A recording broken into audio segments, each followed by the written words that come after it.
Teamwork makes the dream work. I know I can beat you because my friends believe in me. I trust my friends. I know they will never let me down. Also, we had a massive orgy the other day. If you're familiar with the anime scene, then all these phrases should sound familiar as well. Most of the top dog anime out there in the world usually stand out for many reasons. Whether it was a pioneer in a certain theme or topic, for ever changing the anime scene, for taking that same topic and expanding on it with other themes to accompany it, or for being unique in its very own way.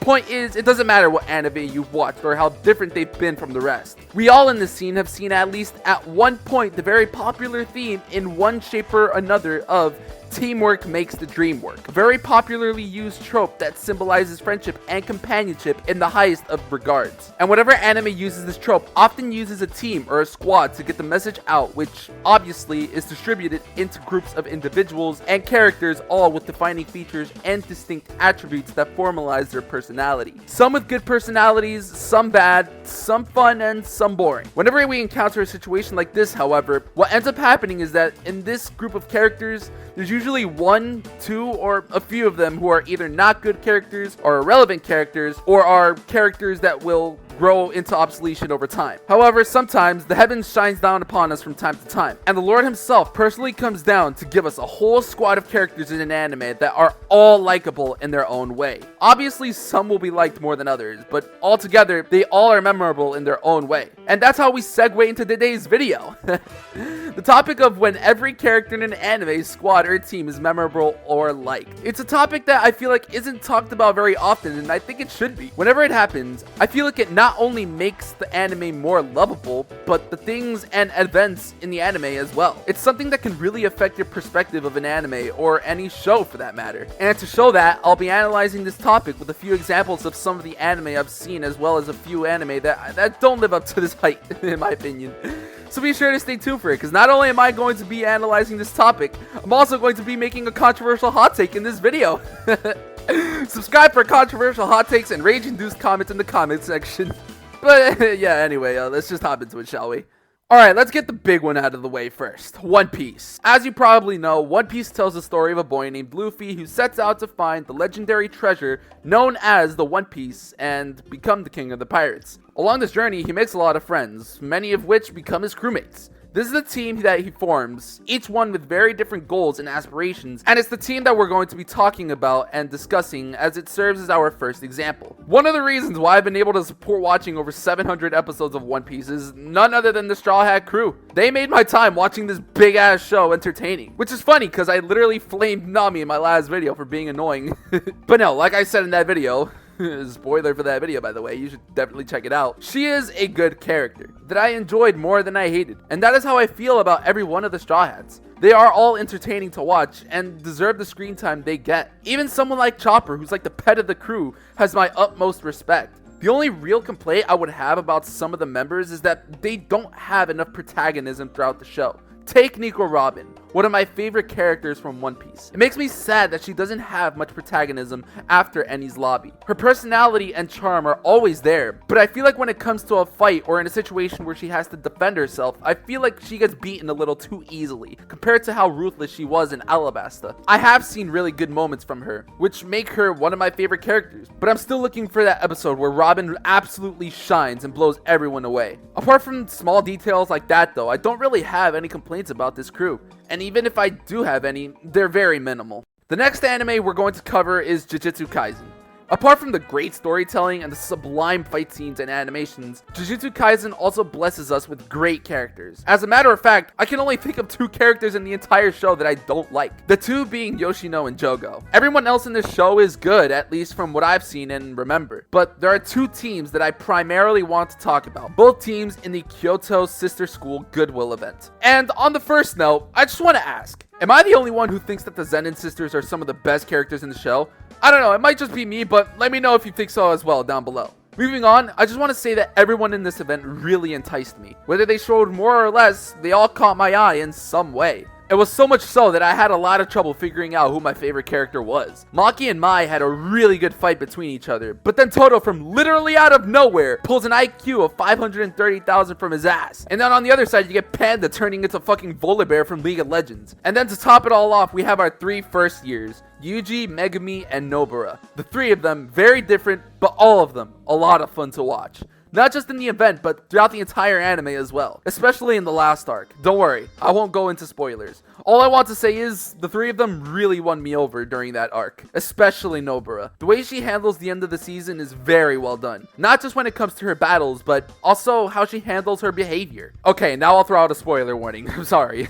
Skip to this time frame if you haven't seen the last arc. In the last episode of the season where Yuji and Nobara are able to kill Eso, something that really stuck to me, apart from this beautiful part right here, was the aftermath of the fight. The part where Yuji feels guilt about how tears were shed because of the lives that were lost. This is when Nobara acts in a way that I had never seen throughout the entire show. Compassionate and comforting.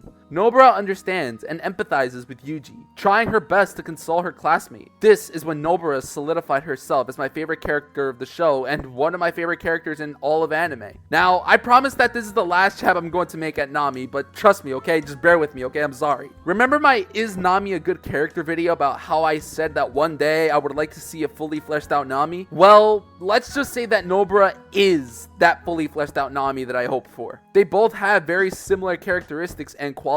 However, Nobara, I feel, uses those traits in the right way. When the situation calls for her to be annoyed, she's annoyed. If she needs to be fun, she's fun. If she needs to be crazy, she's crazy. And if she needs to be understanding, she's understanding. That's what makes the difference. Now we're going into what I believe to be the main point of this topic for at least the anime that I've seen so far. Black Clover. I'm sure you guys know what squad I'm talking about. Black Bulls, baby! These guys were the inspiration of this video, and rightfully so. There isn't a single member that I would have under B tier for me. Even if it's subtle, they all have their memorable moments. And you wouldn't really expect that when you meet them for the first time, as when you first meet them, they come off as one-dimensional, quirky characters that never stray from their personalities. It's the kind of thing where it might be funny at first, but it would probably get annoying later. However, the people who have watched Black Clover throughout the entire show, I'm sure can concur that this is not the case. They start off as those one-dimensional, quirky characters, but over time turn into well-respected characters, most of them having some really good story to them. Take someone like Vanessa. She starts off as being a half-naked drunk who only really cares about drinking and dating, to being a critical asset in the underwater temple fight, and having incredible character development and story in the Forest of Witches. Someone like Finral, who looked completely useless when we first meet him, turned into an outstanding support mate,